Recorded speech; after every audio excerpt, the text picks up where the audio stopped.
प्यारे मित्रों नमस्कार। माँ भारती एडुकेटर्स में आप सभी का स्वागत है।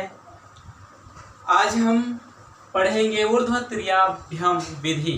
इससे पहले बीजांक पढ़े थे। बीजांक का प्रश्नावली 1.2। अब हम प्रश्नावली एक्सरसाइज 1.3 पढ़ेंगे। ऊर्ध्व त्रियक विधि। ऊर्ध्व का मतलब होता है सीधा। ऊर्ध्व का मतलब होता है ऊर्ध्व। ऊर्ध्व का मतलब होता है सीधा, लंबा, खड़ा, जिसे लंबवत भी बोलते हैं, ऊर्ध्व भी बोलते हैं, खड़ा भी बोलते हैं। ठीक है, तो ऊर्ध्व होता है तो उसमें ऊर्ध्व गुणा होता है। ऊर्ध्व का मतलब होता है ऊर्ध्व गुणा। उसी तरह से तिर्यक। तिर्यक का मतलब होता है तिरछा। तिर्यक का मतलब क्या होता है? तिरछा। अब ये तिरछा होगा। तिरछा मतलब इधर का गुणा इधर, इधर का गुणा इधर। ठीक है, तो तिर्यक गुणा।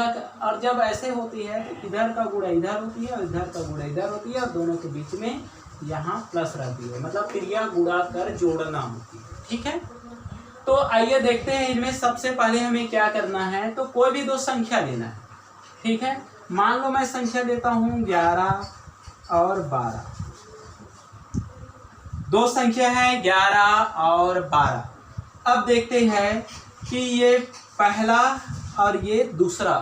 ठीक है, पहला पद है, ये दूसरा पद। पहली संख्या दूसरी संख्या, इनमें क्या होगा? पहली इकाई का ऊर्ध्व मतलब खड़ा, मतलब सीधा गुणा होगा, ऊर्ध्व गुणा होगा। ठीक है, 1 और 2 का मतलब इस तरह से हमें सबसे पहले गुणा करनी है। ठीक है, तो इस तरह से इनका और इनका हमें गुणा करनी है। उसके बाद तिर्यक गुणा करनी, तिरछा, इस तरह से। ठीक है, तो इनका गुणा इधर होगा और इनका गुणा इधर होगा। उनके बाद फिर दहाई का दहाई से हम क्या करेंगे? खड़ा, सीधा गुणा करेंगे। ठीक है, आइए अब देखते हैं कैसे।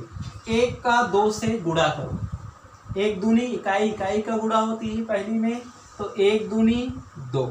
ठीक है, 1 दूनी 2 मतलब 1 गुणा 2 बराबर कितना आया? 2।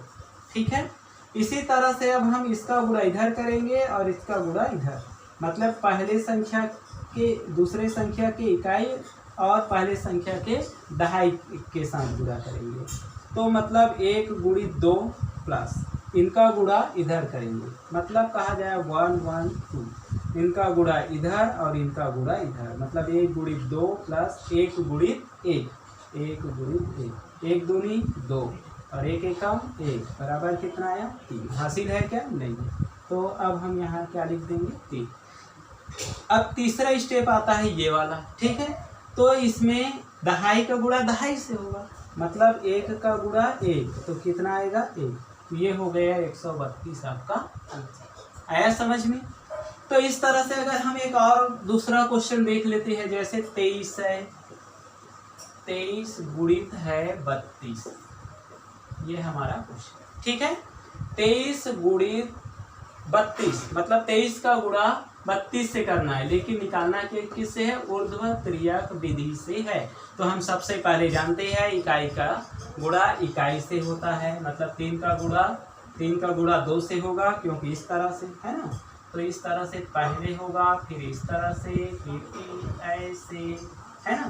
तो 3 का गुणा 2 से होगा, 3 दूनी कितना होता है? 6, तो 6 लिख दिए। ठीक है, अब इसका गुणा इधर मतलब 2 3 3 2, इनका गुणा इधर 2 दूनी 4, फिर 3 का गुणा 3 से तो 9। और जब इस तरह क्रिया करते हैं तो दोनों को क्रिया गुणा कर जोड़ना होता है, तो 4 + 9, तो 9 4 कितना होता है? 13। 13 का हमें कितना लेना पड़ेगा? 3। हासिल आया 1, तो ये 3 लिख दिए। ठीक है, अब हमें तीसरा स्टेप, पहला स्टेप था, दूसरा स्टेप था, अब तीसरा स्टेप में हमें 2 का गुणा 3 से करनी है। ठीक है, फिर सीधा गुणा करनी है, ऊर्ध्व गुणा करनी है, तो 3 दूनी कितना होता है? 6, और 1 हासिल आया, उसको हम नीचे जोड़ देते हैं, तो 6 कितना हुआ? 7। ठीक है, तो इनका आंसर कितना आ गया? 736।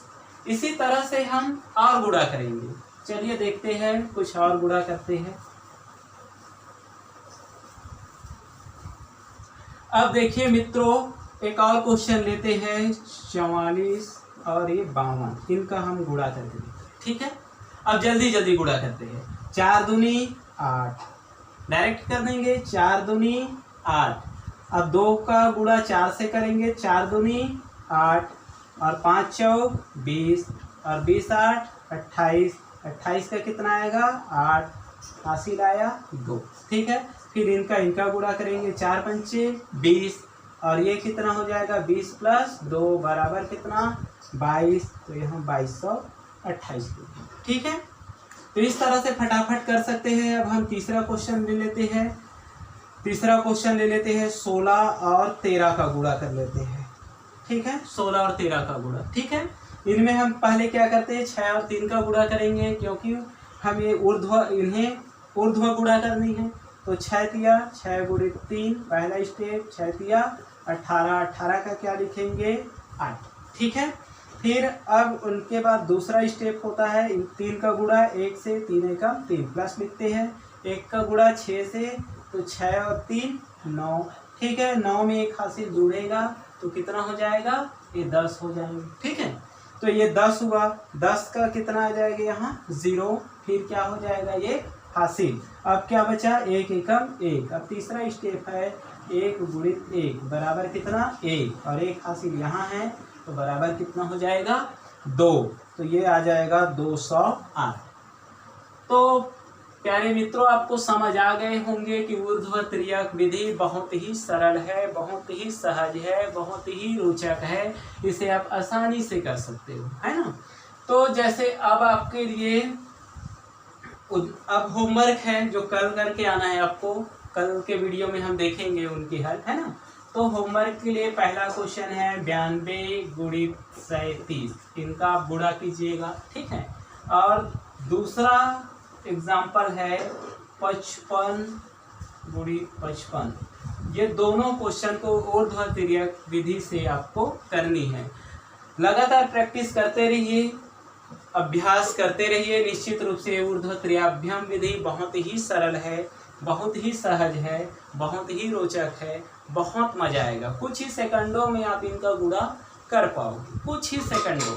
जैसे इनका गुणा करोगे तो इनका गुणा होता है 5 पंचे 25 और 3025 होता है। ये आप आसानी से कर सकते हो।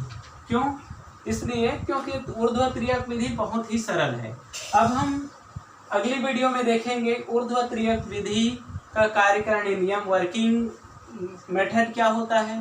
ठीक है, कार्यविधि क्या होता है, तथा ऊर्ध्व तिर्याभ्याम जो विधि है वो बीजांग के द्वारा उत्तरों की जांच कैसे करते हैं। बीजांग की उपयोगिता, तो बीजांग की उपयोगिता क्या है। बीजांग की उपयोगिता केवल एक है कि बीजांकों के उत्तरों की जांच करता है। बीजांग की उपयोगिता ही है उत्तरों की।